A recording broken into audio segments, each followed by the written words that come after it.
தென் தமிழகத்தின் தென்பகுதியில் திருநெல்வேலி மாவட்டத்தில் உள்ள கூடங்குளம் எனும் ஊரில் 1000 மெகாவாட் மின்சாரம் தயாரிக்கக்கூடிய 2 அணுமின் நிலையங்களை ரஷ்ய அரசின் உதவியோடு இந்திய அரசு கட்டிக்கொண்டிருக்கிறது. ரஷ்யாவில் உள்ள யுக்ரைன், சோவியத் யூனியன் நாட்டின் யுக்ரைன் மாநிலத்தில் இருந்த செர்னோபில் எனும் இடத்தில் ஒரு பெரிய விபத்து 1986ஆம் ஆண்டு நடந்து முடிந்து வெறும் 2 ஆண்டுகளுக்குள்ளேயே இந்த திட்டம் கூடங்குளத்திலே திட்டமிடப்பட்டது.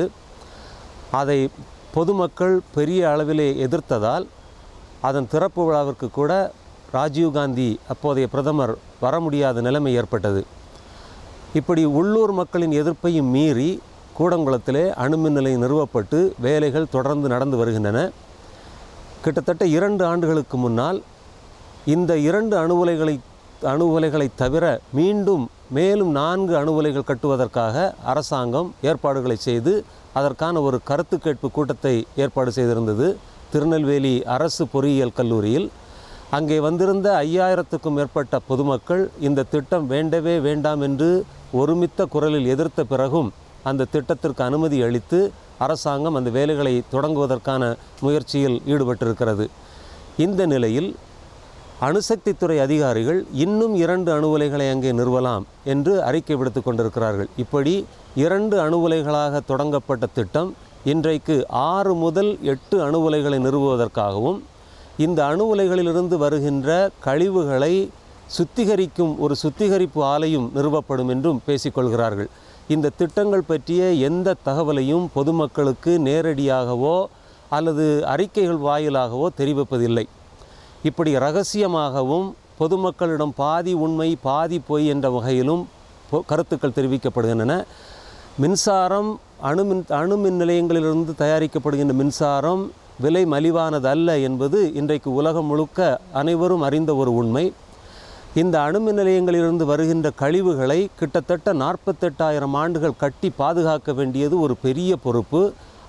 அந்த கழிவுகளை எப்படி சுத்திகரிக்கப் போகிறோம், அதை எப்படி நிர்வகிக்கப் போகிறோம் என்பது பற்றி அரசோ அல்லது அணுசக்தி துறையோ எந்த தகவல்களையும் பொதுமக்களுக்கு தருவதில்லை. வெறும் 40 ஆண்டுகளுக்கு மட்டும் மின்சாரம் தயாரிப்பதற்காக இந்த அணு உலைகளை நிறுவிவிட்டு பின்னால் வரவிருக்கின்ற அனைத்து சந்ததிகளுக்கும் ஒரு பெரிய ஆபத்தை விட்டு செல்வது ஒரு பெரிய கொடுமையான விஷயம் என்பதை நாம் அனைவரும் கட்டாயமாக உணர்ந்தாக வேண்டும். இன்றைக்கு கூடங்குளம் பகுதியிலே, குறிப்பாக கன்னியாகுமரி மாவட்டத்திலே புற்றுநோய் பெருமளவில் பரவி கொண்டிருக்கிறது. அந்த கடற்கரை மணலிலிருந்து இல்மனைட், மோனோசைட், பாக்சைட் போன்ற தாது பொருட்களை எடுத்து வெளிநாடுகளுக்கு அனுப்புவதால் இந்திய அரிய வகை மணல் கம்பெனியும் பிற தனியார் கம்பெனிகளும் சேர்ந்து இந்த தொழிலில் ஈடுபட்டிருப்பதால் கன்னியாகுமரி மாவட்டத்தில் பெரிய அளவிலே புற்றுநோய் பரவி கொண்டிருக்கிறது. இந்த அணுமின் நிலையமும் இயங்க ஆரம்பிக்கும்போது கன்னியாகுமரி, திருநெல்வேலி, தூத்துக்குடி மாவட்டங்கள் உட்பட கேரளத்தில் உள்ள திருவனந்தபுரம், கொல்லம், பத்தனம்திட்டா, ஆலப்பி போன்ற மாவட்டங்களும் மிக பெருமளவில் பாதிக்கப்படும். சில நண்பர்களின் கருத்துக்கள் படி ஒட்டுமொத்த தமிழகமும் கேரளமும் இதனால் பாதிக்கப்படும் என்று சொல்கிறார்கள். இப்படி இந்த அணுமின் நிலையத்தில் ஒரு விபத்தோ அல்லது ஒரு தீவிரவாத தாக்குதலோ நடந்தால் குமரி மாவட்டத்தில் உள்ள மக்கள் கேரளாவுக்குள் ஓடி தப்பிச் செல்ல முடியாது. காரணம், அங்கே இருக்கின்ற மேற்கு தொடர்ச்சி மலை ஒரு இயற்கை பாதுகாப்பு அரணாக இருக்காது. வடக்கு நோக்கி ஓடும்போது அந்த ஆபத்தை நோக்கி ஓடுவதாக அமையும். தென்பகுதியிலே கடலுக்குள் குதித்து நீந்தி செல்லும் வாய்ப்புகளும் கிடையாது. அப்படி பார்க்கும்போது குமரி மாவட்டம் கிட்டத்தட்ட ஒரு டெத் ட்ராப் போன்று ஒரு மரண அறை போன்ற ஒரு நிலைமைக்குள்ளே மூழ்கடிக்க செய்யப்படும். அரசு எந்திரங்களும் அரசு நிறுவனங்களும் இப்படிப்பட்ட ஒரு ஆபத்தை எதிர்கொள்வதற்கு எந்த விதத்திலும் தயாரில்லை என்பது இன்னொரு உண்மை.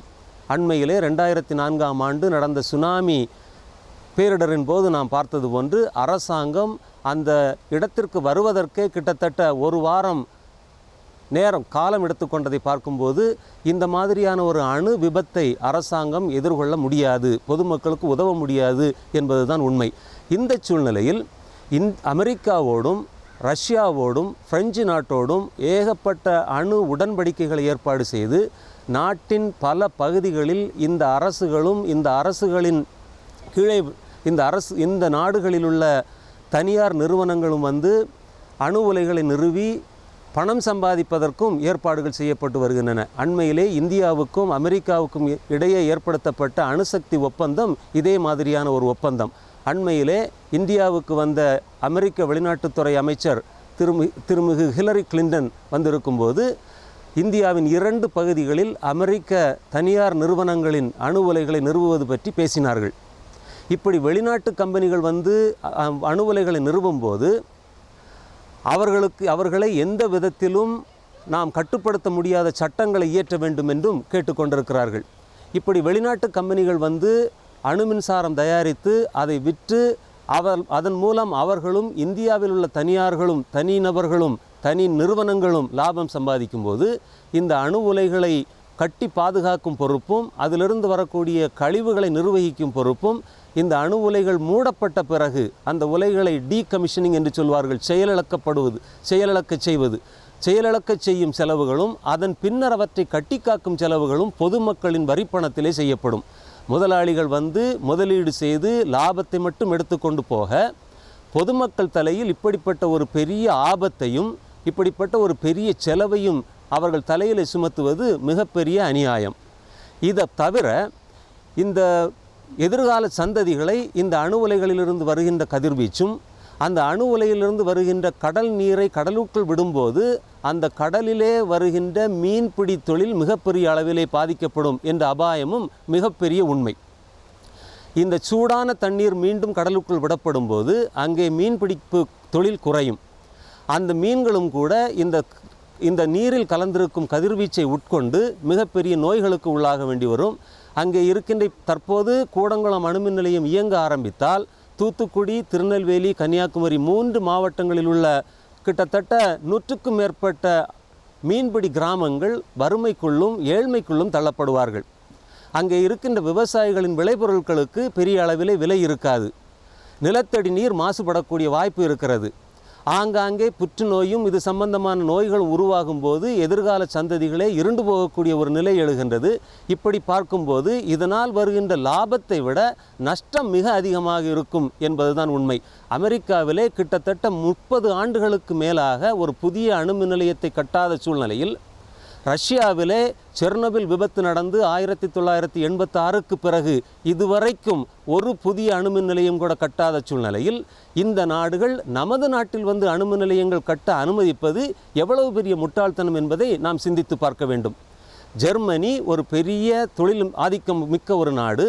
அந்த நாட்டில் உள்ள 30க்கும் மேற்பட்ட அணுமின் நிலையங்களை படிப்படியாக மூடுவோம் என்று அந்த அரசு முடிவு செய்து அப்படி இயங்கி கொண்டிருக்கும் போது தொழில் ஆதிக்கத்தில் பெரிய அளவு பாண்டித்தியம் இல்லாத நமது நாடு இந்த தொழிலுக்குள் நுழைவது மிகப்பெரிய தவறு என்பது எங்களது எண்ணம்.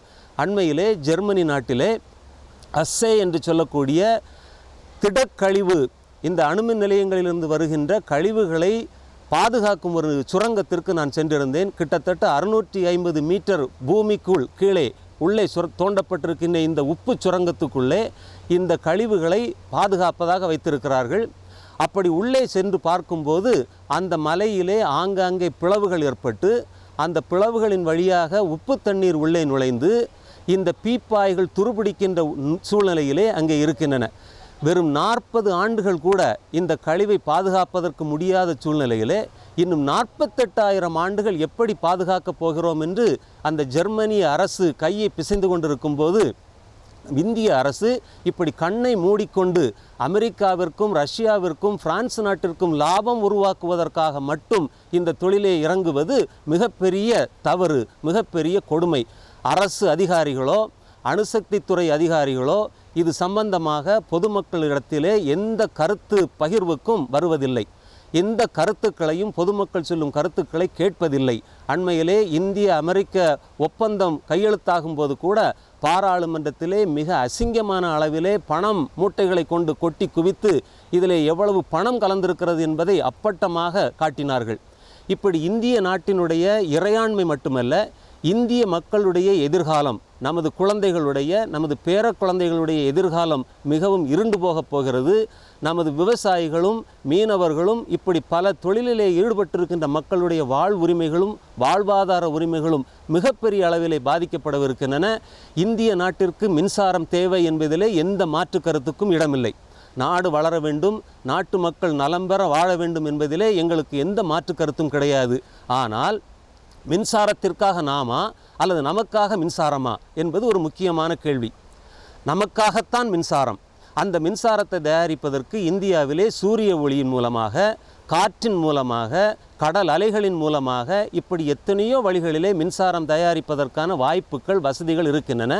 இப்படி கண்ணை மூடிக்கொண்டு அணுமின் நிலையத்திலே போடுகின்ற இந்த காசை சூரிய ஒளியிலிருந்து மின்சாரம் பெறுவதிலும் காற்று மூலமாக மின்சாரம் பெறுவதிலும் நாம் முதலீடு செய்தால் நமக்கு வேண்டிய மின்சாரத்தை நம்மால் நிச்சயமாக உருவாக்க முடியும். மக்களின் மேலாண்மையிலே ஆங்காங்கே சிறிய அளவிலே உருவாக்கப்படக்கூடிய மின்சாரம் நாட்டு மக்களுக்கு ஏற்புடையதாக இருக்கும். ஆங்காங்கே 1-2 இடங்களிலே மட்டும் மையப்படுத்தப்பட்ட அணுமின் நிலையங்களிலிருந்து பெறப்படக்கூடிய மின்சாரம் தொழில் அதிபர்களுக்கும் அணுசக்தி துறையினருக்கும் அரசாங்கத்தை கட்டி நடத்துகின்ற அந்த உயர் மட்ட மக்களுக்கும் மட்டும்தான் இந்த அணுமின் நிலையங்கள் உதவி செய்ய முடியும். எனவே தான் இளைஞர்களும் பொதுமக்களும் பெண்களும் குழந்தைகளும் வயோதிகர்களும் அனைத்து தரப்பினரான மக்களும் இந்த பிரச்சனையை பற்றி அதிகமாக தெரிந்து கொண்டு இந்த அணுமின் நிலையங்கள் மூலம் மின்சாரம் தயாரிக்க வேண்டாம். இந்த அணுமின் நிலையங்கள் மூலம் மின்சாரம் தயாரிக்கும் போது அதிலிருந்து வருகின்ற புளூட்டோனியத்தை கொண்டு அணு ஆயுதங்கள் தயாரிப்பதற்கு உபயோகித்து இந்திய நாட்டினுடைய பாதுகாப்பு பெரிய அளவிலே பாதிக்கப்படும். அப்படிப்பட்ட ஒரு சூழ்நிலை வரும்போது இந்தியாவுக்கும் சீனாவுக்கும், இந்தியாவுக்கும் பாகிஸ்தானுக்கும் ஒரு படைபல போட்டி உருவாகும். அதன் மூலம் மக்களுடைய பாதுகாப்பு இன்னும் குறையும். இப்படி எத்தனையோ விதங்களிலே இந்த அணுமின் நிலையங்கள் நமக்கு பாதகமாக இருப்பதால் இந்த அணுமின் நிலையங்கள் வேண்டாம், இந்த அணுமின் சக்தி வேண்டாம் என்ற ஒரு நிலைப்பாட்டை மக்கள் எடுத்து நமது நாட்டை, நமது எதிர்காலத்தை, நமது மக்களின் குழந்தைகளின் பேர குழந்தைகளின் எதிர்காலத்தை பாதுகாக்க வேண்டும் என்று அன்போடு கேட்டுக்கொள்கிறேன்.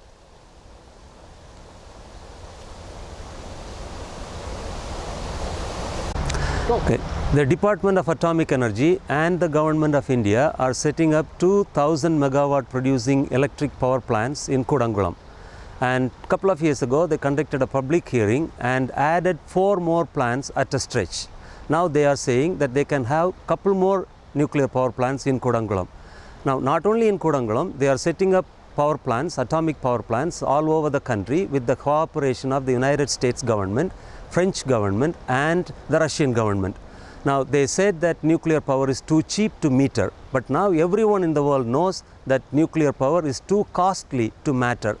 The Indian authorities never say a word about waste management. What are we going to do with the waste that will be produced by all these nuclear power plants across the country? The half-life of this nuclear waste will be 24,000 years. Where are we going to hold these waste? How are we going to deal with them? Why should the posterity face all this huge danger just because we will get electricity for 40 years? It's not only that, this nuclear power generation will also create the danger of arms race between India and China, India and Pakistan. With all this danger, people are going to feel even more insecure than any security. And not only that, the people, fishermen, will be very drastically affected by this nuclear power plant waste that will be dumped into the sea. Their fish catch will be affected. The fish they catch will be contaminated. They will not have any price for their catch. They will be pushed into poverty and misery. And all the peasants across the country will be affected because their groundwater could be affected by the waste disposal. Children will be affected. Already there is a huge amount of mental retardation, cancer incidents in places like Kanyakumari district, in Jadugoda and other places. Why should we go for this nuclear generation is another important question. Countries like United States and Russia have not set up a nuclear power plant in the recent years. In the case of United States, they have not set up a nuclear power plant in the past 30 years. In the case of Russia, they have not set up even one plant after the Chernobyl accident. Then why should we go for this nuclear power plant? This is not an answer for climate change. For example, if you look at the amount of steel and cement that go into the construction of nuclear power plants, the conventional energy that is needed to maintain these plants, and after decommissioning these plants, we will still need conventional energy to maintain these plants. So when you look at all these carbon producing, carbon polluting electricity, into consideration, we cannot claim that nuclear power is an answer for climate change. Nuclear power is a great threat to the well-being of the people. Our children, our grandchildren, our great-grandchildren will be paying a heavy price for our using electricity. The authorities are doing it for their profit. It is not done for the poor people.